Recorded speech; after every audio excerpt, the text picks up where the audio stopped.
ভাই ও বোনেরা, আসসালামু আলাইকুম। সবাইকে আমার আন্তরিক শুভেচ্ছা ও দোয়া রইল সবার প্রতি। আলহামদুলিল্লাহ, আশা করি সবাই ভালো আছে। সেই গরম পড়তে, সেই গরমের দিনে আল্লাহ পাকে সবাইকে সুস্থ রাখুক, ভালো রাখুক, এটাই আমার চাওয়া। আমি আজকে আপনাদের সাথে এই গরমের জন্য একটি রেসিপি হিজিবিজি রেসিপি রান্না করে খেলে স্বাস্থ্যের প্রতি অসুস্থ হয়ে যেতে পারে, পেটে সমস্যা হতে পারে।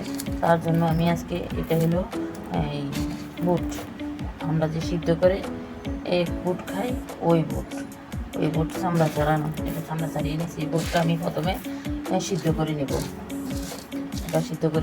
এরপরে আমার লাগবে হলো ভেন্ডি কিন্তু খেতে চায় না বাচ্চারা। ভেন্ডি একটু ফিসলার কারণে বাচ্চারা খেতে চায় না। আমি যেভাবে আজকে রান্না করবো, এভাবে রান্না করে খাইয়ে দেখবেন, বাচ্চাদেরকে সবাই খাবে, চেটে পুটে খাবে। এটা আমি এবার লবণ আর হলুদের গুঁড়া দিয়ে মেখে একটু তেলে ভেজে নিব, হালকা একটু তেলে ভেজে নিব।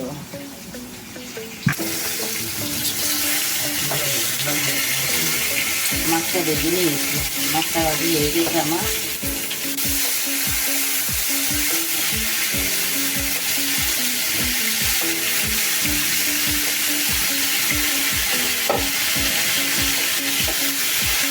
মধ্যে আমি দিয়ে দিব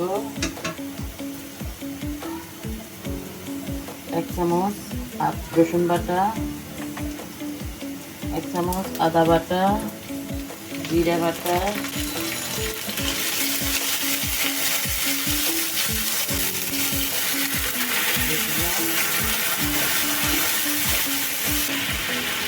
ধনে গুঁড়া,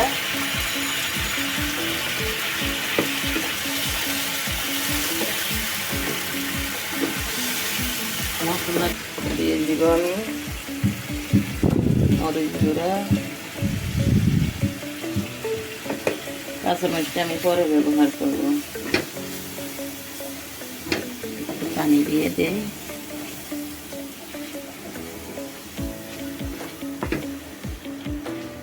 আমার কষানি শেষের দিকে তেল উঠে গেছে। এবার আমি এর মধ্যে দিয়ে দিব আমি টমেটো চামড়া ছাড়িয়ে রেখেছি, সিদ্ধ করে চামড়া। মাছ ভাজি করে রেখেছি, মাছটা একটু কষবে, কারণ আমি ডালটা আগে সিদ্ধ করে রেখেছি, সেই জন্য আমি এই যে ডালটা আমি আগেই সিদ্ধ করে রেখেছি।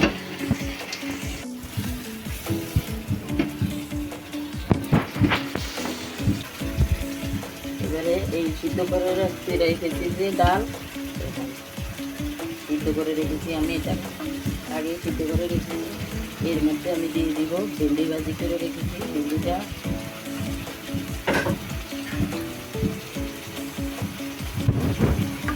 এর মধ্যে দিয়ে দিব আমি। এবার এই যে মাছ, মশলা যত কষানো হবে আপনার তরকারি ততই মজা হবে, ততই স্বাদ হবে। এবার আমি এর মধ্যে দিয়ে দিব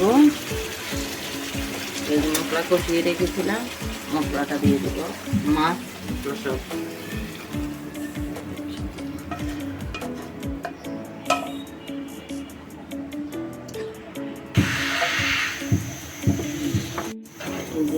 হয়ে গেছে আমার স্বাস্থ্যকর ছোলার ডাল ঢেঁড়স মাছ দিয়ে খুবই মজাদার এবং সুস্বাদু একটা রেসিপি। এর মধ্যে আমি দিয়ে দেব এবার একটু হালকা জিরা গুঁড়া। এবার আমি নামিয়ে নেব এটাকে।